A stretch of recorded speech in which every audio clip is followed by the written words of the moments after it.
October 2023 मध्ये झालेल्या अतिवृष्टीनंतर शेतकऱ्यांनी विमा कंपनीकडे क्लेम दाखल करून सुद्धा हजारो शेतकऱ्यांना आजतागायत पीक विमा मिळालेला नाही।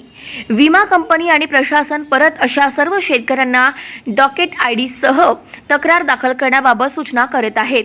मागील 3-4 दिवसांपासून होत असलेल्या अतिवृष्टीमुळे शेतकरी त्रस्त असताना परत मागच्या वर्षीचा पीक विमा मिळावा म्हणून शेतकऱ्यांना रांगेत थांबवणे अत्यंत अन्यायकारक आहे। डॉकेट आयडी सह क्लेम दाखल केलेली संपूर्ण माहिती विमा कंपनीकडे असतानाही परत तक्रार अर्ज दाखल करणे म्हणजे निव्वळ शेतकऱ्यांची थट्टा असून शेतकऱ्यांच्या जखमेवर मीठ चोळल्या जात आहे।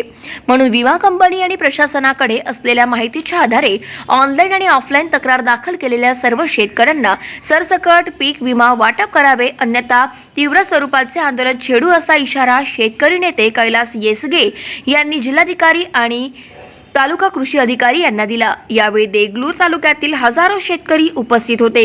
गेली 2 ते 3 दिवस झाला अतिवृष्टी होते आहे।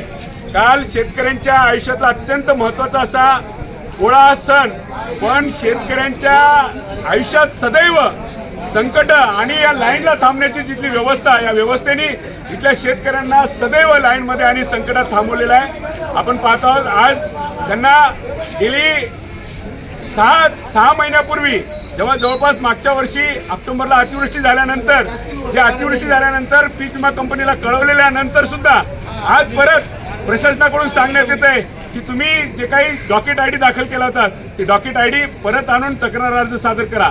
म्हणजे विमा कंपनी आज खरं तर यांना 6 महिन्याच्या अगोदर विमा देणं गरजेचं असताना सुद्धा आजपर्यंत विमा 2023चा दिला नाही आणि त्याच्यानंतर परत अजून तक्रार दाखल केल्यानंतर सुद्धा आजपर्यंत विमा पडलेला नाही आणि परत शेतकऱ्यांना लाईनमध्ये थांबून त्यांना परत तक्रार अर्ज सादर करायला सांगते, डॉकेट आयडी सादर करायला सांगते। आत्ताच माननीय जिल्हाधिकाऱ्यांना, माननीय अभिजित राऊत यांना मी फोन करून इथं कृषी अधिकाऱ्यांच्या समोर बोललेलो आहे की ही सर्व माहिती या विमा कंपन्यांच्या याच्याजवळ आहे, कम्प्युटरमध्ये आहे।